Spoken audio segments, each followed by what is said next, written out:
Oi, gente, tudo bem? Aqui, professora Tânia Rocha, para darmos continuidade ao quadro de Autores na Educação. Hoje, dando continuidade à segunda parte de Vygotsky. Vamos trazer hoje um pequeno aprofundamento que não houve possibilidade de trazer na primeira parte, referente ao autor, sobre o simbolismo, a representação simbólica em Levi Vygotsky.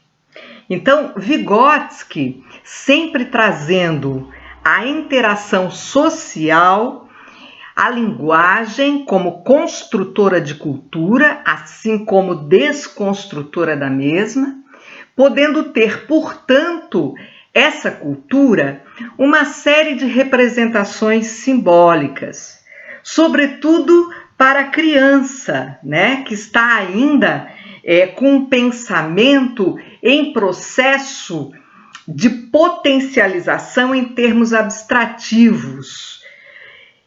Pensemos numa criança que tenha nas mãos uma caneta, né?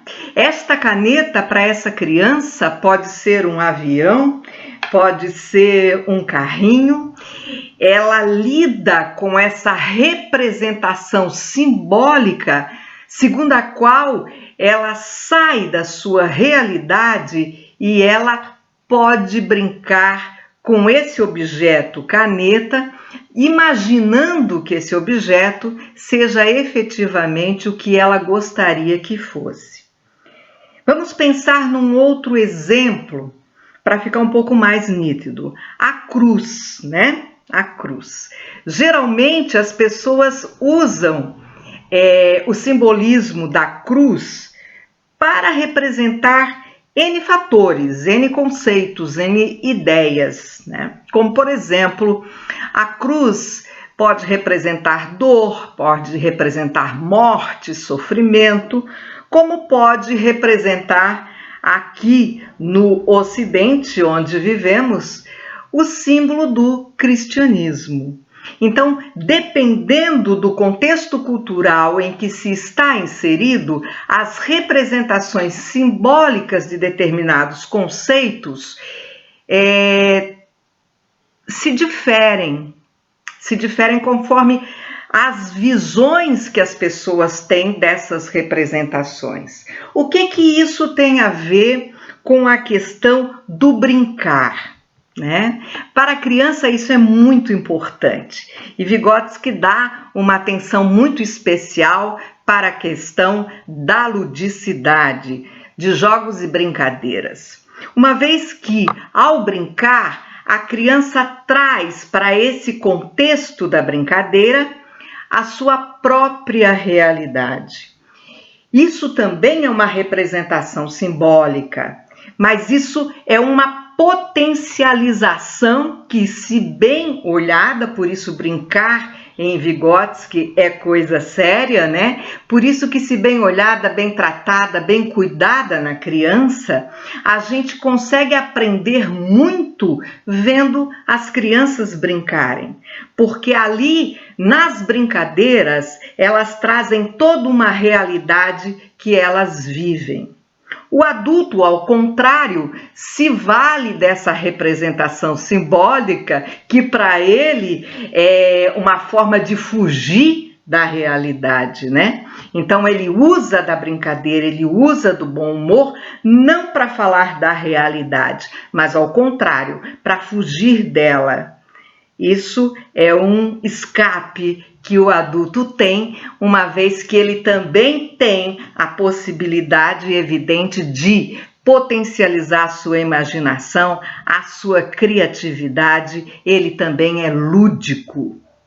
Então, tanto o adulto quanto a criança se valem de representações simbólicas, e essas representações simbólicas, elas têm uma série de utilizações que cada vez mais nos tornam pessoas que, ao interagirem nessa cultura, com essa linguagem própria dessa cultura segundo a qual fazemos parte, nos transforma ainda mais potencializados na nossa criatividade, na nossa imaginação, achando aí soluções, né, para uma série de dificuldades, desde o carrinho que eu não tenho até a caneta que vira o carrinho e o avião, como a resposta que o adulto não tem para lidar com um papo sério e ele se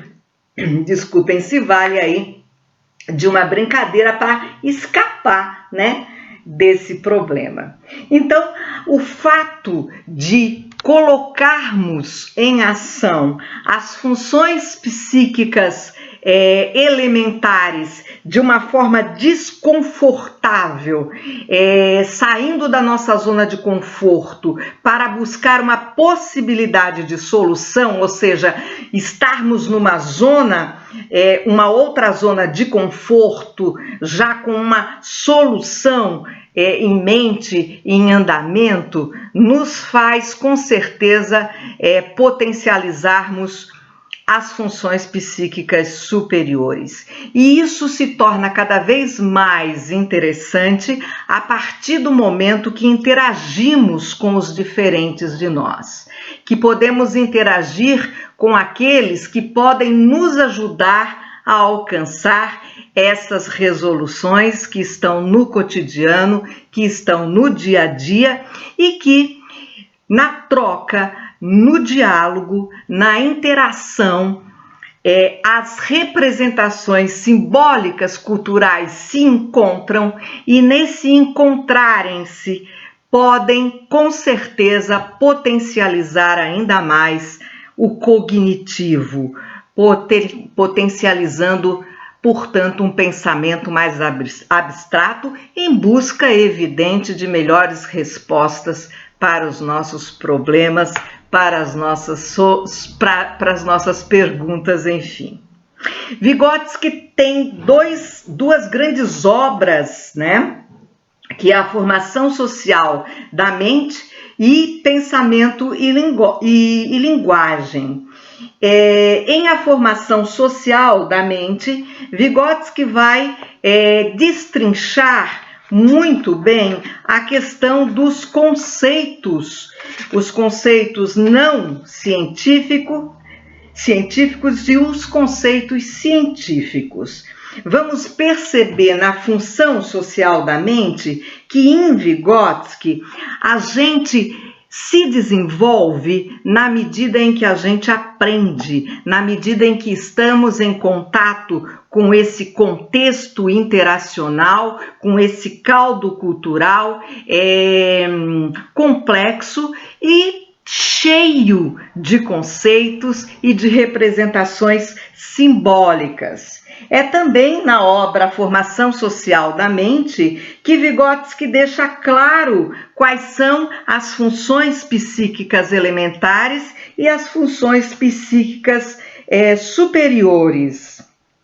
Por que o papel do brinquedo ele acaba sendo tão importante em Vygotsky, né? Exatamente pelo ato de que o lúdico ele possibilita, ele potencializa a criatividade, a imaginação e, consequentemente, nos torna sujeitos com mais esperteza do ponto de vista de nos livrarmos de problemas, de encontrarmos soluções mais criativas para isso.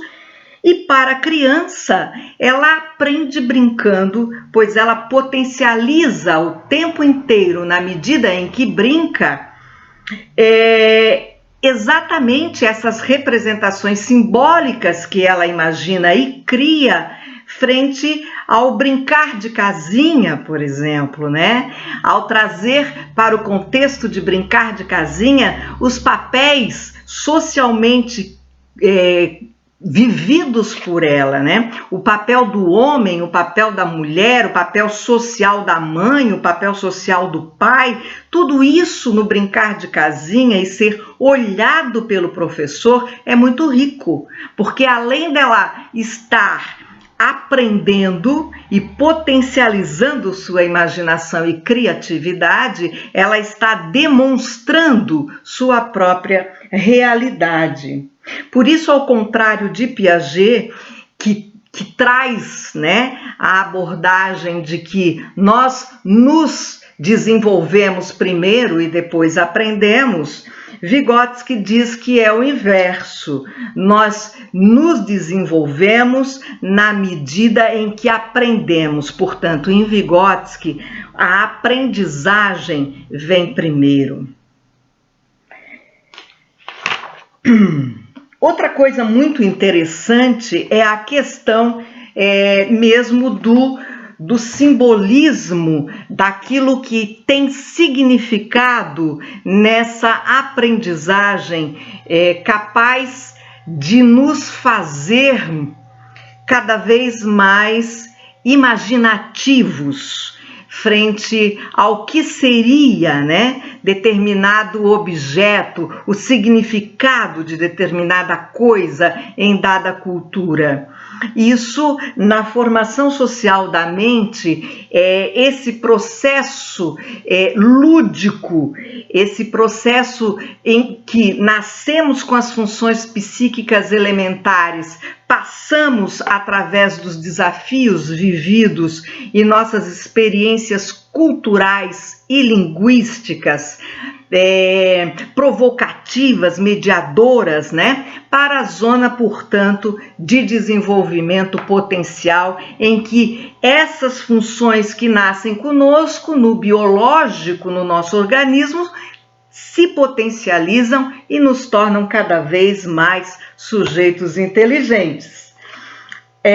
Na obra Pensamento e Linguagem, nós vamos ver, portanto, alguns conceitos que têm importância do ponto de vista da bagagem, vamos assim dizer, que essa criança traz consigo quando chega da escola. Seria aí os seus conhecimentos prévios, né? Então, por vezes a criança chega na escola tendo por conceito de cachorro o au-au. E realmente ela abstraiu esse conceito de forma que, se você pergunta a ela, mostrando um cachorro, quando ela vê ela diz a você que é o au-au. Na medida que o seu pensamento vai ficando mais robuscado através dessa interação cultural, dessa linguagem que a media, esse au-au passa a ser um cachorro, passa a ser um animal, né? Primeiro um animal, um cachorro doméstico, com pelos, com 4 patas, mamífero, ou seja, ela começa a dar para esse conceito de au-au um conceito cada vez mais, portanto, científico. Isso significa dizer que seu pensamento está cada vez mais aprofundado em termos de conhecimentos, através de um processo desafiador, mediador, interativo, que a linguagem provoca no processo de pensar. Aquele pensamento, a princípio, de nível de senso comum, do ponto de vista de não ser científico, ele começa a ser, portanto, um pensamento mais categorizado e, nesse sentido, mais aprofundado, abstrativo e os conceitos mais científicos. A gente volta com o nosso quadro, agora trazendo o mestre de todos os mestres, professor Paulo Freire. Aliás, ontem, dia 15 de outubro, foi o Dia dos Professores. Fica aqui nosso grande abraço a todos aqueles que têm a nobre profissão de ensinar, de educar, de ter a responsabilidade de formar pessoas. Um grande abraço, eu volto já já.